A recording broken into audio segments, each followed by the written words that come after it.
It's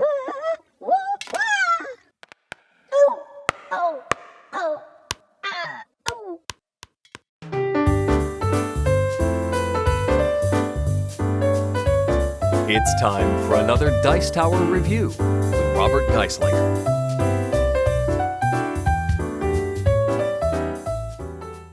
So I love Doctor Who, and I would travel to Mondas if it meant finding a good Doctor Who board game. Well, thankfully, Gale Force 9 has promised me that I won't need to travel through all of time and space searching for one. Today we're taking a look at Doctor Who: Time of the Daleks.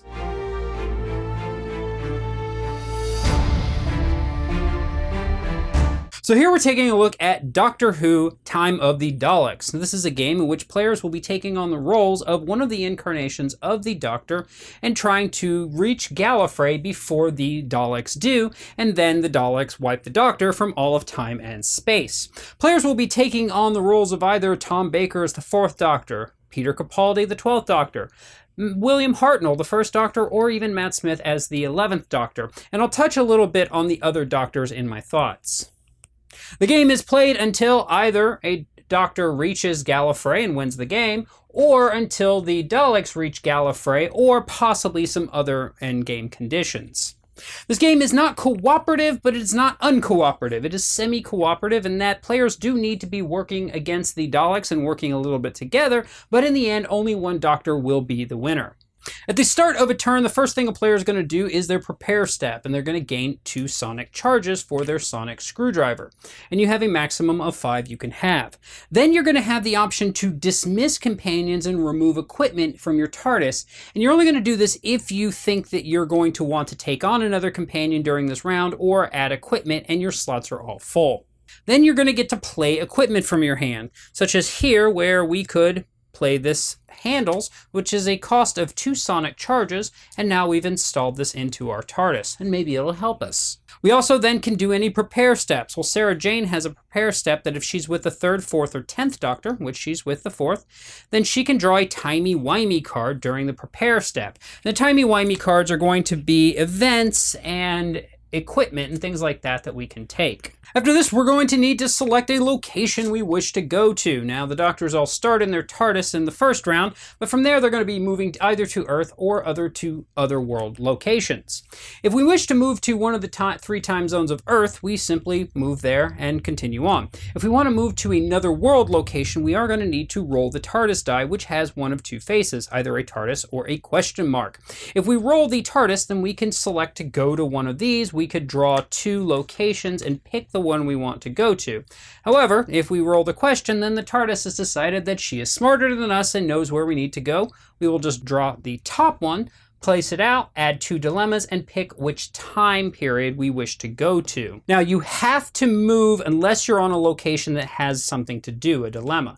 But so in this case, we'll say we rolled properly and we went here to the Karn present. Now, the first thing we can do when we reach a location is we can choose to recruit a companion. Now, that comes in a few rules. The first being is if you're on Earth, you draw from the Earth deck. If you're on an alien world, you draw from the Alien Companions deck. However, you also could look at linked. So if we look here at Capaldi, he has Rory Williams on board, who is linked to Amy Pond and Earth. Well, he is there. So he would be allowed to go into the Earth deck, find Amy Pond, and add her. However, we are not playing with this one. We are using the 4th Doctor at the moment, so we just would, if we wish to do it, we would draw the top one from here and add it as a temporary companion. Now we will determine the challenge. If the dilemma is facing this way, we'll flip it up, but it's not. We already know what we need. And then we're going to run and create our dice pool.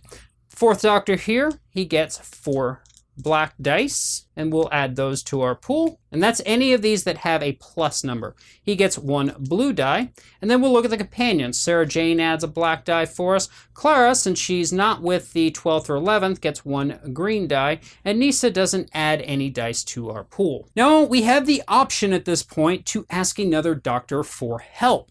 And if we do, they can decide whether they want to do it from their location or move to us. In order to do that, we would discard a sonic charge and then ask for their help. If they're going to do it from afar, then they would add 1 die to the pool, and we would reduce by 1. Now, they will be rolling their own dice separately and using their own companions. If they wish to come to us, they can discard charges to come to us, and then we'll reduce by 3, and they will have a 3. In addition, we can focus, and if you look at these companions, you'll see some of these that look like dice that have no icons on them. Those allow us to focus. So Sarah Jane will allow us to turn a black one into a green one, and she can turn another one into a green or a red. Well, we know we need a red, so we will grab a red die. Clara can turn one into a blue, and I think that's a good idea for us as well. And Nisa can turn up to 2 into blue, and I think we're going to do one of them to blue. But, surprise, I have a Determined Clara card, which allows me to gain a red die. But it has a transfer on it. So after I use it, and it says I can use it during my adventure, I now have to give it to another player after use. So I will give it to the other doctor. So now I have a full 8. So we're gonna roll these up and try to resolve. Let's see what we got here. Okay, so if we look here, we know we have this red symbol, we have these 2 symbols, and we have this little running symbol. Now, one thing I should mention real quick to you about the colors. The colors do not mean that it has to be that color. Now, it happened to be. All it means is that that's the color you're most likely to get that icon on. If you look on the back of the player guide, it will give you a distribution of them, and you'll see every symbol's on the black, and there's certain things out there. Looks like we still need this symbol, so now we'll turn here and look. Well, the doctor here is allowed to roll 1 green, 1 blue, or 1 red. Sarah can roll any green. The Clara here can re-roll 1 black, and Nisa can re-roll any blue dice. In addition, she also has the ability to turn a blue die to that symbol. So if we were short one of these, she could turn that one into that symbol and put it out there. But we'll look here at, we'll do the doctor's green because that's the one we're most likely, and we'll re-roll. And you only get this once per adventure. So that didn't work out, but Sarah can re-roll a green, so we'll do it again. We didn't get it either. Maybe we'll use Clara's ability here to re-roll a black die and hope for the best. We didn't get it. Well, we have this that allows us to discard 2 tokens to re-roll anything. And you also have the ability on your sonic screwdriver itself to spend 2 charges to re-roll any 1 die, or spend 3 charge tokens to show the symbol of your choice. Now, I apologize. I don't spend the tokens for this. We'll actually just re-roll a green die on here. And we got it. But had we not, we then could have spent 2 to roll it again. And if we had had 3, we could have just set the die to what we wanted. But we were successful. Now, one other thing to note here is the black die. If we had wanted to re-roll all of our dice, we could discard a black die from our pool to re-roll everything. But we've managed to do this, so we will resolve it. And that's the next step. We'll either resolve it for a pass or fail.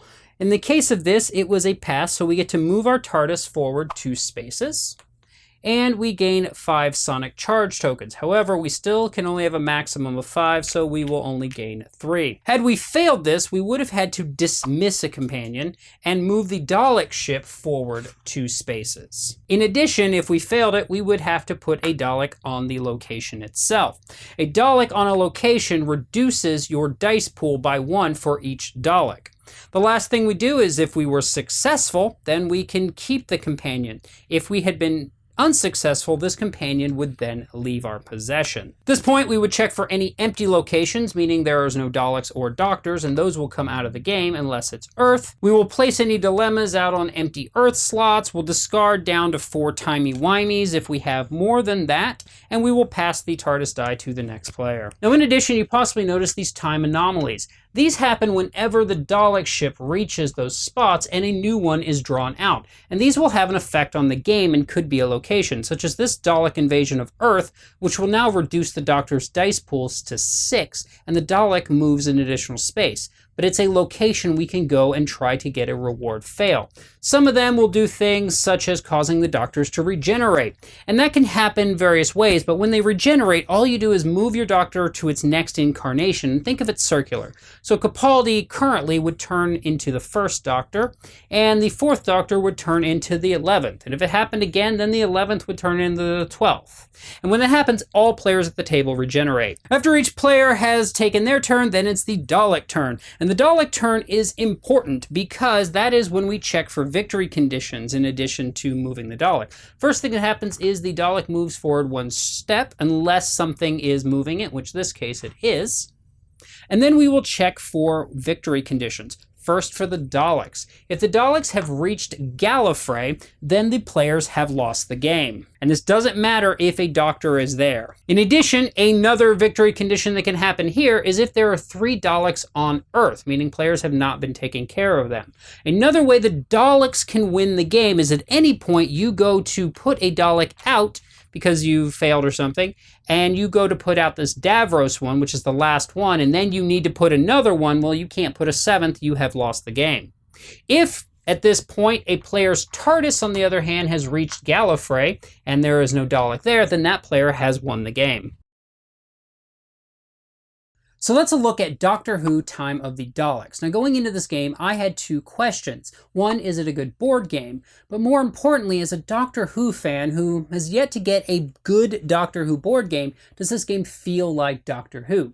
Thankfully, to both of those questions, I answer yes. This game is a good game, but it also really encompasses the Doctor Who feeling. This doesn't feel pasted on. As to the artwork, they did decide to go with screen grabs over drawn artwork, and I have in the past been critical of that decision, but I'm actually happy they went with the screen grabs in this case, and I think most fans are probably going to agree with me. As to the miniatures that are included in the game, I think they're really well sculpted, and especially the Daleks, I found myself just playing with them, going, exterminate, more than I probably should admit to.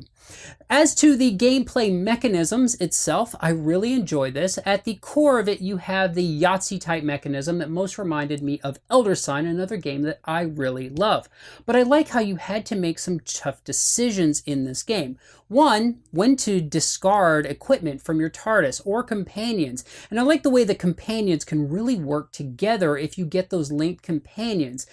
If you get Strax by himself, he's not that great. But if you get him with Jenny and the other companion that's linked to him, now suddenly all 3 of them are really awesome. As to the rolling dice, I enjoy the way you had to make decisions there as well in terms of when to use your rerolls and your set abilities, or rather just chuck a black die and start over on your rolling. But more importantly, and what I really liked in this game a lot, is the asking another Doctor for help. Because this game is not cooperative. It is semi-cooperative. Everyone at the table does need to worry about the Daleks and help control that Dalek threat.